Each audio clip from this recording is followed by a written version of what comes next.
कक्षा 10 NCERT math का book हम लोग देख रहे हैं, जिसमें चैप्टर 13 का एक्सरसाइज 13.1 हम लोग देख रहे हैं। इसमें क्वेश्चन नंबर 1 हम लोग पिछले वीडियो में कर चुके हैं। पिछले वीडियो में हमने क्या किया है कि पूरा फार्मूला जितना भी है इस चैप्टर में यूज होने वाला फार्मूला सबको लिखवा दिया है और 1 नंबर क्वेश्चन को भी हम लोग देख लिए हैं। अभी हम लोग क्वेश्चन नंबर 2 देखेंगे। और एक चीज़ याद रखिए, याद कीजिए कि हमने पहले ही बताया था, जब फार्मूला बता रहे थे तभी हम बताए थे कि जब हम क्वेश्चन को पढ़ेंगे तो बहुत अच्छी तरीक़ा से क्वेश्चन को समझते चलेंगे, क्योंकि क्वेश्चन पढ़ के हमें क्या बनाना है, फिगर ना। और फिगर बनेगा तभी हम उसको बारे में कुछ निकाल पाएंगे। करा कोई बर्तन एक खोखले अर्धगोले के आकार का है। एक बर्तन है जो क्या है, खोखले अर्धगोले के आकार का है, जिसके ऊपर एक खोखला बेलन अध्यारोपित है। कह रहा है कि एक खोखले अर्धगोले के आकार का एक बर्तन है और उसके ऊपर एक खोखला बेलन अध्यारोपित यानी उस पर रखा हुआ है और अर्धगोले का व्यास 14 सेंटीमीटर है। क्या अर्धगोले, देखिए यहाँ पे अर्धगोले का कितना है, बेलन का व्यास नहीं, अर्धगोले का व्यास 14 सेंटीमीटर है। तो देखिए व्यास 14 तो त्रिज्या 7, ध्यान रखिएगा। और इस बर्तन की कुल ऊंचाई 13 सेंटीमीटर है। कुल जो ऊंचाई है वो 13 सेंटीमीटर है। तो इस बर्तन का आंतरिक पृष्ठीय क्षेत्रफल ज्ञात कीजिए। तो देखिए सबसे पहले हम क्या निकालेंगे, हम लोग सबसे पहले क्या करेंगे ना कि पहले हम फिगर बनाने की कोशिश करेंगे। तो क्या कह रहा है कि एक खोखले अर्धगोले आकार का है ना, एक बर्तन है इस तरह से,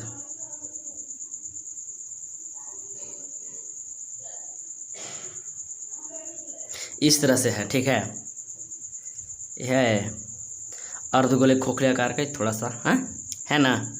अब इसमें देखिए, इसमें कह रहा है कि एक बेलन है, एक बेलन रखा हुआ, एक बेलनाकार खोखला अध्यारोपित है। हो गया। अब देखिए इसमें ध्यान दीजिएगा, यहाँ भी त्रिज्या बनेगा बाबू, यहाँ भी त्रिज्या बनेगा। अब देखिए इसमें जो हमारा दिया हुआ है, तो इसमें जो हमारा है वो क्या दिया हुआ है। अब इसमें जो अर्धगोले की त्रिज्या दिया हुआ है 7, क्या दिया हुआ है 7। अब पूरा जो ऊंचाई है वो मेरा दिया हुआ है 13। ध्यान दीजिएगा, तो ये त्रिज्या 7 है, ये पूरा 13, तो ये क्या हो जाएगा 6 हो जाएगा। कैसे होगा हम अभी दिखाते हैं। कैसे होगा ये हम क्या बोले, अभी हम दिखाते हैं। जब समझ में आ जाएगा ना तो अभी ऐसे डायरेक्ट लिखना सीख जाइएगा। पहले हम लिखेंगे बेलन की त्रिज्या, बेलन की त्रिज्या ना, और ये पूरा दिया हुआ है 14। तो देखिए सबसे पहले क्या करेंगे, हम बेलन की त्रिज्या लिखते हैं। बेलन की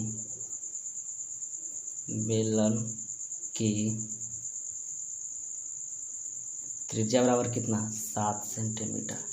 बेलन की त्रिज्या 7, तो बेलन की ऊंचाई क्या हो जाएगा, बेलन की ऊंचाई, तो ठीक है, ऊंचाई टोटल कितना है 13 और हमको 6 ये है ना, तो बच जाएगा कितना, नहीं त्रिज्या 7 है ना, तो हम शायद माइनस करेंगे तो 7 और 6 13, ये कितना आ जाएगा 6 सेंटीमीटर। ऊंचाई 6 आ गया, तो यही तो हम लिखे थे यहाँ पे। अर्धगोले की त्रिज्या तो दिया हुआ है क्वेश्चन में ही, अर्धगोले की त्रिज्या दिया हुआ है 7 सेंटीमीटर। अगर इतना आप क्वेश्चन में लिख देते हैं ना एग्जाम में, अगर इतना आप लिख देते हैं तो फुल का फुल मार्क्स मिलेगा। ठीक है, ये चीज़ को देखिए, ये चीज़ याद करना नहीं, इसको सिर्फ समझना है। फिगर के अकॉर्डिंग ये चीज़ हम लिखते हैं ना, ये फिगर के अकॉर्डिंग हम लिखते हैं, फिगर के अनुसार इसको हम लिखते हैं। आपको हमको क्या निकालना है, बर्तन का आंतरिक पृष्ठीय क्षेत्रफल ना।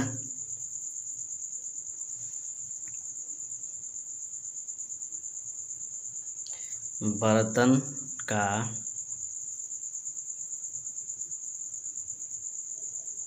आंतरिक पृष्ठीय क्षेत्रफल, पृष्ठीय क्षेत्रफल। देखिए इसमें हम क्या करेंगे कि हमको बर्तन यानी जो पूरा बर्तन बन गया उसका निकालना है ना जी। तो क्या करेंगे कि बेलन का धारिता यानी बेलन का धारिता और अर्धगोले का धारिता दोनों को हम क्या करेंगे जोड़ देंगे। यानी बेलन और ये अर्धगोला, यहाँ पे देखिए ये बेलन ये अर्धगोला दोनों को जोड़ देंगे तो पूरा बर्तन के हमको निकल जाएगा ना। देखिए बेलन का धारिता, बेलन की धारिता, अच्छा धारिता में हम बता दे रहे, धारिता में पिछले नहीं बताते। धारिता का मतलब होता है वक्र पृष्ठीय का क्षेत्रफल, ठीक है। तो बेलन की धारिता प्लस अर्धगोले की धारिता।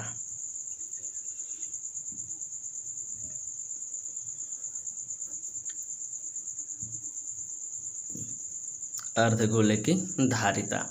अब देखिए सारा फॉर्मूला हम लिखवा चुके हैं, आपको याद कर लेना है, याद करना आपका काम है, हम आपके बदले याद नहीं करेंगे। बेलन की धारिता क्या होता है 2πRh, 2πRh प्लस अर्धगोले की धारिता क्या होता है 2πr², 2πr²। वैल्यू फटाफट रखते हैं 2/22/7।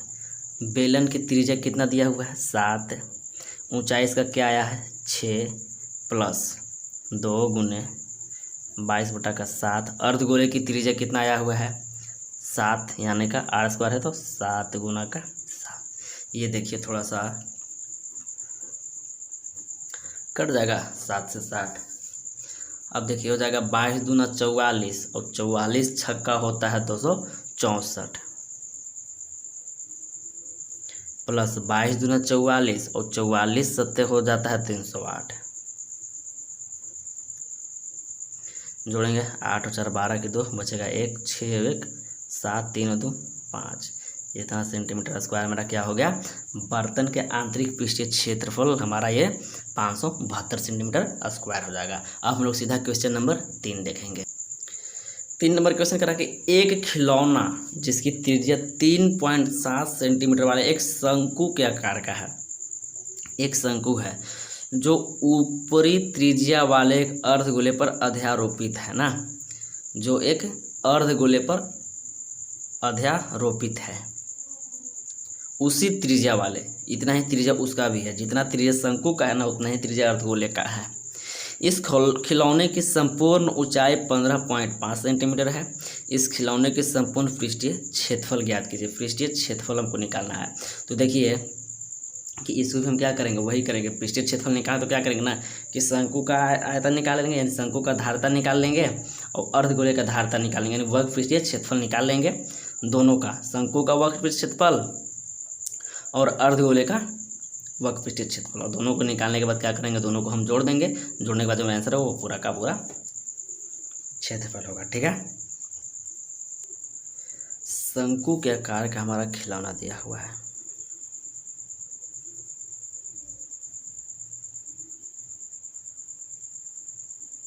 शंकु के आकार का हमारा खिलौना दिया हुआ, ये जो है अर्धगोला पे आधारित है, अध्यारोपित है मतलब अर्धगोला पे रखा हुआ है। देखिए अब दोनों का त्रिज्या हो जाएगा ना, एक यहाँ से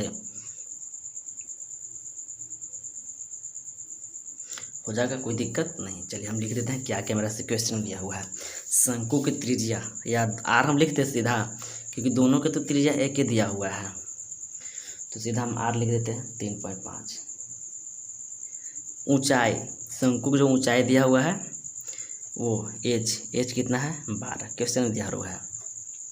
देखिए यहाँ पे हम त्रिज्या अलग अलग नहीं लिखे, शंकु का त्रिज्या कितना है और अर्धगोले का त्रिज्या, क्योंकि दोनों का एक ही दिया हुआ तो हम एक ही निकाल देते हैं। अच्छा देखिए तो कि अगर हम शंकु का धारिता निकालते हैं तो उसमें मेरा फॉर्मूला था 2πRL, एल मेरा नहीं दिया हुआ लेकिन RH है, तो एल मतलब क्या तिर्यक ऊंचाई, तो तिर्यक ऊंचाई हम निकाल सकते हैं।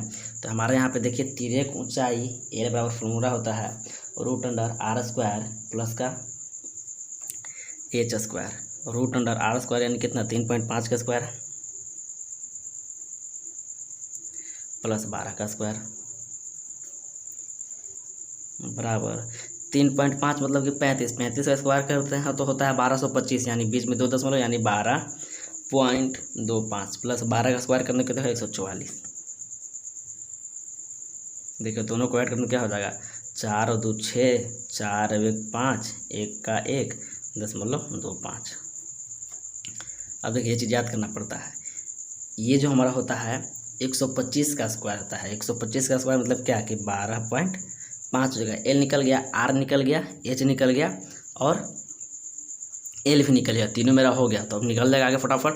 देखिए निकालना है हमको खिलौने का संपूर्ण पृष्ठीय क्षेत्रफल। लिखते हैं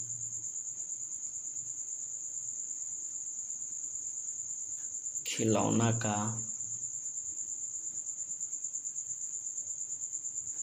संपूर्ण पृष्ठीय क्षेत्रफल क्या था, शंकु का धारता यानी शंकु का वक्र पृष्ठीय क्षेत्रफल, शंकु का धारिता। और क्या करते हैं, दोनों को प्लस कर देते हैं ना, प्लस अर्धगोले की धारिता।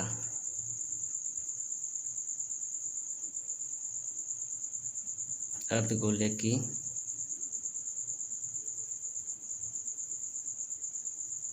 धारिता। देखिए तो शंकु का धारिता क्या होता है, पाई आर एल, प्लस अर्धगोले की धारिता क्या होता है, 2 पाई आर स्क्वायर। पाई का मान 22/7, आर का मान 3.5, एल का मान अभी जस्ट निकाले हैं 12.5, प्लस 2 पाई का मान 22/7 गुने आर स्क्वायर 0.35 यानी 3.5 गुना 3.5। देखिए तो 0.5 में कट जाएगा, 7×5 = 0.5, इधर 12.5 को इधर मल्टीप्लाई करके यहाँ पे लिखेंगे और ये सबको इधर लिखेंगे। जब इसको मल्टीप्लाई करेंगे तो कहाँ हो जाएगा 137.5 और इधर हो जाएगा 77, दोनों को ऐड करेंगे तो हो जाएगा 214.5 सेंटीमीटर स्क्वायर। ये मेरा क्या हो गया, आंसर हो गया। 4 नंबर क्वेश्चन बोल रहा है कि भुजा 7 सेंटीमीटर वाले एक घनाकार ब्लॉक के ऊपर एक अर्धगोला रखा हुआ है ना, अर्धगोले का अधिकतम व्यास क्या हो सकता है। इस प्रकार बने ठोस का पृष्ठीय क्षेत्रफल ज्ञात कीजिए। चलिए देखते हैं। सबसे पहले बोल रहा है कि एक घनाकार ब्लॉक है, घन बना हुआ है, घनाकार ब्लॉक बनाते हैं। घनाकार ब्लॉक, घनाकार ब्लॉक, ये देखिए घन बनाते हैं हम लोग ऐसे, याद है ना, सीखे थे ना कल, बोल तो नहीं गए हैं सारे लोग। अब इसे बोल रहा है कि एक क्या रखा हुआ है, अर्धगोला रखा हुआ है। क्या रखा हुआ है, अर्धगोला। इस तरह से एक अर्धगोला रखा हुआ। तो इसका अधिकतम व्यास बोल रहा है, इसका अधिकतम व्यास क्या हो सकता है। देखिए चलते हैं, यहाँ पे थोड़ा सा हम कुछ लिखेंगे कि अर्धगोले का अधिकतम व्यास बराबर घनाकार ब्लॉक की भुजा, और इसका जिसका जितना भुजा रहेगा उतना इसका व्यास होगा जी। थोड़ा सा फिगर छोटा बना देंगे, थोड़ा सा अर्धगोला बड़ा बनेगा। यहाँ पे लिखते हैं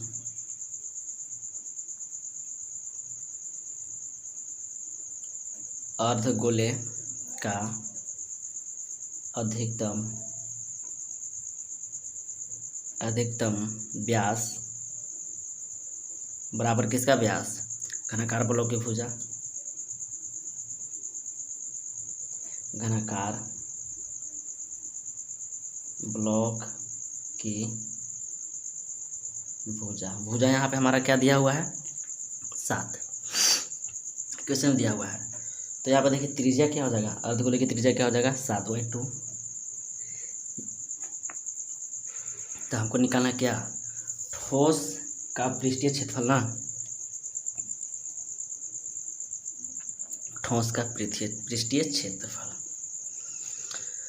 लिखेंगे, ठोस का पृष्ठीय क्षेत्रफल, और क्या हो सकता है। तो यहाँ पर देखिए, यहाँ पर करेंगे घनाकार ब्लॉक का पृष्ठीय क्षेत्रफल प्लस अर्धगोले की धारिता माइनस अर्धगोले के आधार का क्षेत्रफल। देखिए ऐसे घनाकार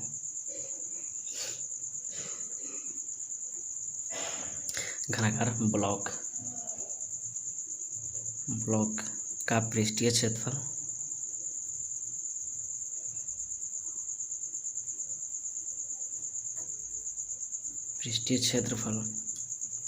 प्लस अर्धगोले की धारिता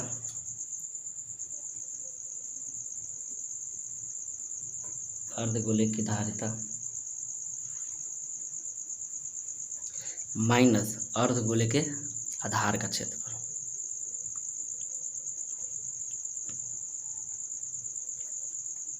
के आधार का क्षेत्रफल। देखिए सबका फॉर्मूला लिखते हैं। घनाकार ब्लॉक का पृष्ठीय क्षेत्रफल का फॉर्मूला क्या होता है? 6 गुने भुजा स्क्वायर यानी 6 स्क्वायर प्लस अर्धगोले की धारिता क्या होता है? 2 पाई आर स्क्वायर। सारा चीज लिखा देगा। माइनस अर्धगोले के आधार का क्षेत्रफल क्या होता है? Pi R square. सारा चीज लिखवाया हुआ है। 6a square plus 2 pi R square में से 1 पाई आर स्क्वायर तो क्या बचेगा? Pi R square. चलिए देखिए 6 गुने भुजा क्या है? 7 गुने 7 प्लस पाई का मान 22/7 गुने 7/2 गुने 7/2। 7 से 7 कैंसिल, 2 से 11। देखिए 7 7 49, 49 6 का 294 प्लस 11 7 77 और 77 को 2 से डिवाइड देंगे तो हो जाएगा 38.5। बराबर का मेरा जो आंसर आएगा वो क्या हो जाएगा? दोनों को ऐड करेंगे तो 8 4 12 के 2 बचेगा 1, 9 3 12 के 13 के 3 बचेगा 1, 2 1 3.5 सेंटीमीटर स्क्वायर। ये मेरा क्या हो गया? आंसर हो गया। अब फटाफट हम लोग क्वेश्चन नंबर 5 देखेंगे। 5 नंबर क्वेश्चन बोल रहा है कि एक घनाकार ब्लॉक के एक फलक को अंदर की ओर से काट कर एक अर्धगोला गड्ढा इस प्रकार बनाया जाता है कि अर्धगोले का व्यास घन के एक किनारे के बराबर है। शेष बचे ठोस का पृष्ठीय क्षेत्रफल ज्ञात कीजिए। जैसे क्वेश्चन हम इसको 4 बनाए थे ना, सेम टू सेम क्वेश्चन। पहले एक अर्धगोला हम एक घनाकार ब्लॉक बना लेते हैं।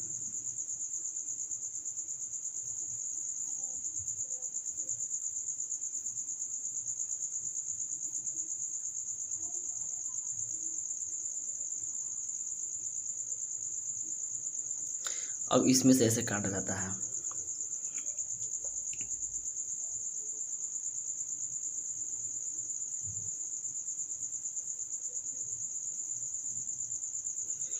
इस तरह से एक बर्तन काटा जाता है। अब देखिए यहाँ पे हम फटाफट लिखते हैं अर्धगोले का अधिकतम व्यास क्या हो सकता है। इसमें सेम टू सेम बोले ना पिछले क्वेश्चन जैसा।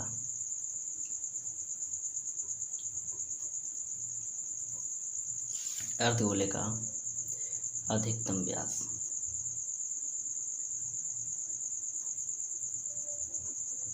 बराबर, ध्यान देखिए, बराबर घनाकार ब्लॉक का भुजा। घनाकार ब्लॉक का भुजा क्या? भुजा हम ए मान लेते हैं तो त्रिज्या इसका क्या हो जाएगा? a/2 निकालना हमको ठोस पृष्ठ का क्षेत्रफल। लिखेंगे ठोस का पृष्ठीय क्षेत्रफल बराबर मेरा क्या क्या हो सकता है? इसमें देखिए अगर घनाकार ब्लॉक के पृष्ठीय क्षेत्रफल निकालकर और अर्धगोले की धारिता निकालकर दोनों को जोड़ देंगे, उसमें से अर्धगोले के आधार का क्षेत्रफल घटा देंगे। बोला ना सेम 4 क्वेश्चन जैसा बनाना, इसमें अलग कुछ नहीं करना है। लिखेंगे घनाकार ब्लॉक की पृष्ठीय क्षेत्रफल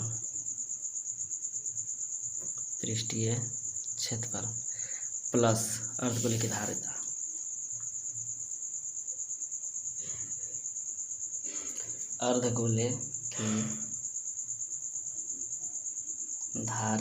माइनस अर्धगोले के आधार का क्षेत्रफल। अर्धगोले के आधार का क्षेत्रफल। देखिए फॉर्मूला घनाकार ब्लॉक का पृष्ठीय क्षेत्रफल क्या होता है? अभी लिखे हैं पीछे 6 स्क्वायर प्लस अर्धगोले की धारता लिखे 2πr²। एकदम पीछे वाला सेम है, इसमें कुछ करना ही नहीं है। पीछे वाला का क्वेश्चन समझ में अच्छा से आ गया ना, इसको आप अपने आप बना लीजिएगा। 6 स्क्वायर प्लस 2 में से 1 जाएगा πr²। यहाँ पे देखिए 6 भुजा a² यहीं दिया है, यानी a² ही रह जाएगा प्लस पाई का मान पाई, r² दिया हुआ है a/2, यानी a/2 का square. 6 square plus pi a²/4। यहाँ से देखिए a² अगर हम कॉमन निकालते हैं, a² इंटू 6 प्लस π/4, ये मेरा क्या हो जाएगा, इतना आंसर हो जाएगा। क्वेश्चन नंबर हम लोग 6 देखते हैं। 6 नंबर क्वेश्चन हो रहा है कि दवा का एक कैप्सूल एक बेलन के आकार का है। ये कैप्सूल बेलन का आकार का है, जिसके दोनों सिरों पर एक अर्धगोला लगा हुआ है। पूरे कैप्सूल की लंबाई 14 mm है, यानी 14 मिलीमीटर है, और उसका व्यास 5 मिलीमीटर है। व्यास 5 तो त्रिज्या 2.5। इसका पृष्ठीय क्षेत्रफल ज्ञात करना है। चलिए देखते हैं। देखिए तो यहाँ पे व्यास दिया है 5, तो त्रिज्या हो जाएगा 2.5, यानी 5/2। इस तरह से 5/2। तो बेलनाकार की लंबाई तो देखिए, तो बेलनाकार की दवा की लंबाई सिर्फ निकालना है। तो ये और ये त्रिज्या कितना 2.5, ये 2.5, ये भी 2.5। देखिए तो इसको और इसको जोड़ के हम 14 में से घटा देंगे तो सिर्फ बेलनाकार की दवा की लंबाई आपको पता चल जाएगा। देखिए लिखते हैं, बेलनाकार की लंबाई क्या 14 माइनस 2.5 प्लस 2.5, यानी 14, 2 जोड़ेंगे तो कितना हो जाएगा 5। 14 में से 5 जाएगा तो हमारा कितना बचेगा 9, यानी बेलने की लंबाई मेरा कितना आ गया 9। अब क्या निकालना है, अर्धगोले की त्रिज्या क्या दिया है 2.5। हमको निकालना है कैप्सूल का पृष्ठीय क्षेत्रफल। देखिए कैप्सूल का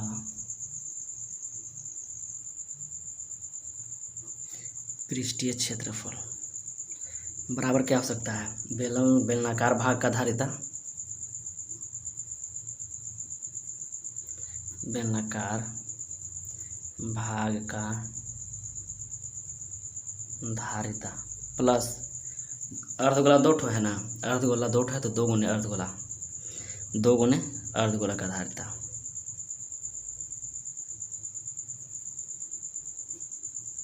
की धारिता देखिए तो बेलनाकार भाग का धारिता क्या होता है 2πrh प्लस 2 गुने अर्धगोले की धारिता क्या होता है 2πr²। यहाँ देखिए 2πrh प्लस 2 दूना 4πr²। 2π r का मान कितना 2.5, h का मान 9 प्लस 4π r कितना 2.5 गुने 2.5। ध्यान दीजिएगा। 25 9 225, और 225 में 2 से गुना करें तो सीधे मेरा कितना हो जाएगा ये। तो देखिए हम लिख ही देते हैं सीधा, ये हो जाएगा ना 2π गुने 225, यानी 22.5 प्लस उधर करेंगे तो 4π और 2.5 गुने 2.5 यानी कि 6.25। देखिए अब इसको से 2 में गुना करेंगे तो सीधा हो जाएगा हमारा 5 दूना 10 और 2 दूना 4 और 22 दूना 44 से 45 पाई प्लस इसको करेंगे 4 से तो हो जाएगा हमारा सीधा सीधी हो जाएगा कितना 25 चौका 100 और 6 चौका 24 से 25 पाई। देखिए तो 45 और 25 कितना 70 पाई। पाई का मान अब रखेंगे 70 गुने 22/7, 7 से 10 12 22 का 222 सेंटीमीटर पाई मेरा आंसर हो गया। और आज के वीडियो में बस हम लोग इतना ही देखेंगे। अगले वीडियो में सब क्वेश्चन नंबर 7 से देखेंगे। वीडियो को लाइक कीजिए, शेयर कीजिए और सब्सक्राइब कीजिए।